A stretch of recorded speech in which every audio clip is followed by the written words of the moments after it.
ներկայացրեք այսօրվա բողոքի ակցիայի եւ քայլերթի նպատակը։ Բոլորս տեսանք, թե երեկ ինչպիսի խայտառակ որոշում կայացվեց Փաշինյանական վարչախմբի կցորդ հանդիսացող դատարանի կողմից, եւ մենք այսօր այստեղ հավաքվել ենք, որպեսզի մեր բողոքի ձայնը բարձրացնենք տեղ ունեցող ապօրինության համատեքստում։ Նաեւ մենք տեսանք, որ քաղաքական բանտարկյալ Նարեկ Սամսոնյանը երեկ հենց դատարանի դահլիճում հայտարարեց անժամկետ հացադուլ։ Բոլորս գիտենք, թե հացադուլ դա ինչ է նշանակում, եւ ըստ էության մենք պետք է փաստենք, որ հիմա ողջ ընդդիմադիր դաշտը ունի մեկ անելիք, օր առաջ հստակորեն կազմակերպված քայլերով հասնել ոչ միայն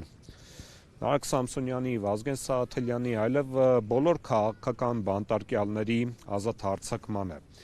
Եվ մենք այսօր այստեղ ենք, որպեսզի մեր բողոքի ձայնը, նորից եմ նշում,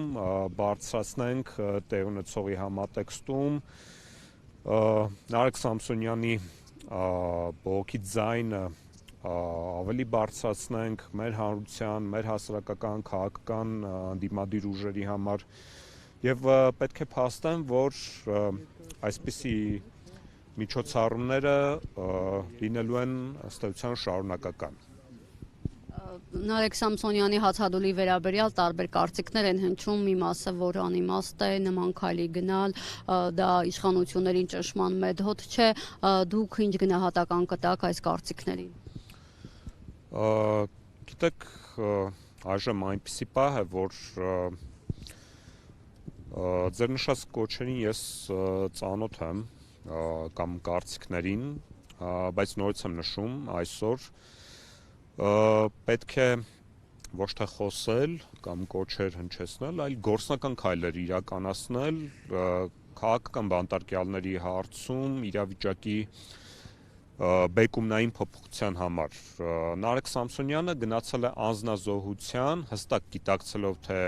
ինչ հետևանքներ կարող են լինել իր առողջության համար, բայց Նարեկ Սամսոնյանը պայքարից ետ կանգնող տեսակ չէ եւ նա շարունակելու է պայքարը։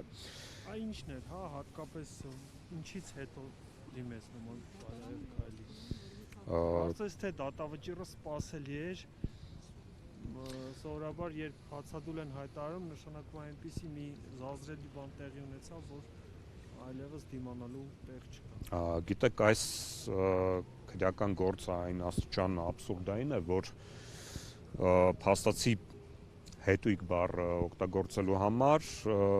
մարդուն կալանավորում են, եւ մենք ունենք քաղաքական բանտարկյալ, ով ամիսներ շարունակ բանտում է ընդհանրապես այդ բառը օգտագործելու համար, եւ իրավական որևէ հիմնավորում չկար կալանքը երկարացնելու ասպեկտում, սա իրավաբանություն չէր, ճիշտ է, ես ինքս իրավաբան չեմ, բայց անգամ իմ ոչ մասնագիտական աչքով այստեղ բացարձակ իրավաբանություն չկար, այլ կար հստակ քաղաքական նպատակադրում, քաղաքական բանտարկյալներ Նարեկ Սամսոնյանին եւ Վազգեն Սահաթելյանին հնարավորինս ավելի երկար պահել խցում։